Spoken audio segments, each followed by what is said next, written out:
The national performance goal I decided to do my initial video post on is the hospital maintains workplace and patient safety. This goal caught my attention the most for many different reasons. Some people don't fully understand the importance of workplace and patient safety, and I believe they should.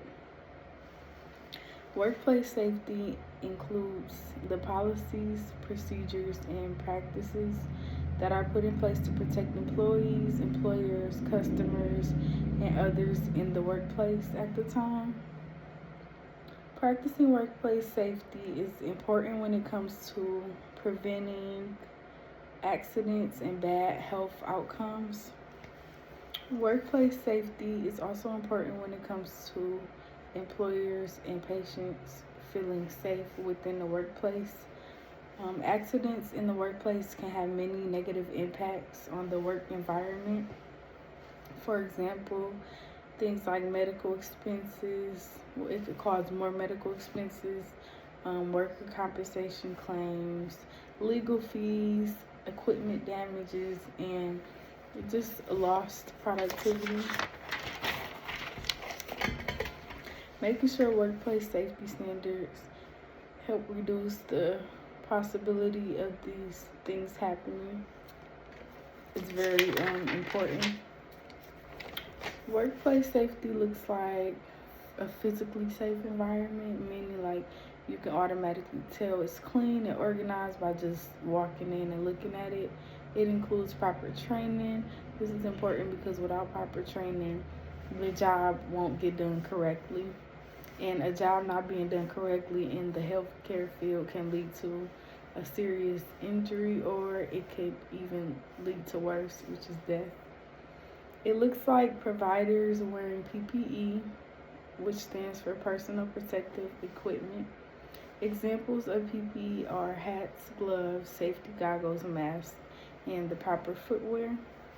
It is also very important that providers know when and how to use these things, because not doing so can easily cause harm to a provider or a patient or both. It also looks like clear safety policies, open communication, and mental and emotional safety, which I believe are equally as important as everything else. Patient safety is a part of workplace safety, of course. Patient safety ensures prevention of errors, injuries, infections, and harm to patients during treatment. This is important because it helps providers be able to provide treatment without causing any harm that is avoidable or could be easily, prevented.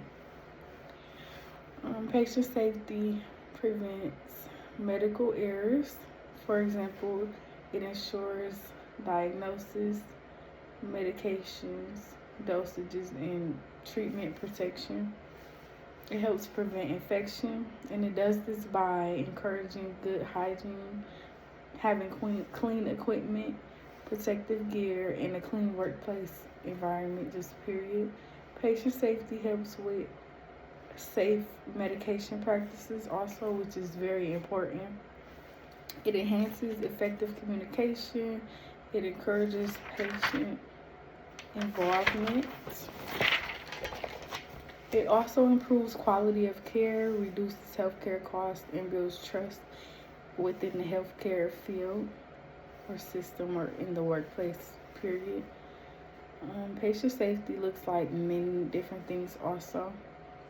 For example, it looks like having the correct patient identification, meaning that their name, address, female or male, things like that. It also looks like making sure medication is being administered the correct way at all times. It looks like infection prevention guidelines being shown. It looks like accurate information being shared in between providers and being shared with patients. It looks like learning from mistakes, which is a big one in my opinion, and respect within the workplace. Respect is very important because we all understand that, of course, it goes a long way, especially in the work environment. and having no respect just leads to disasters. National patient safety goals are designed to improve patient safety in healthcare, and they are, of course, developed by the Joint Commission. The National Patient Safety Goal I chose reduces harm, it improves quality care, it protects staff, and it also ensures that hospitals meet the safety guidelines that they're supposed to at all times.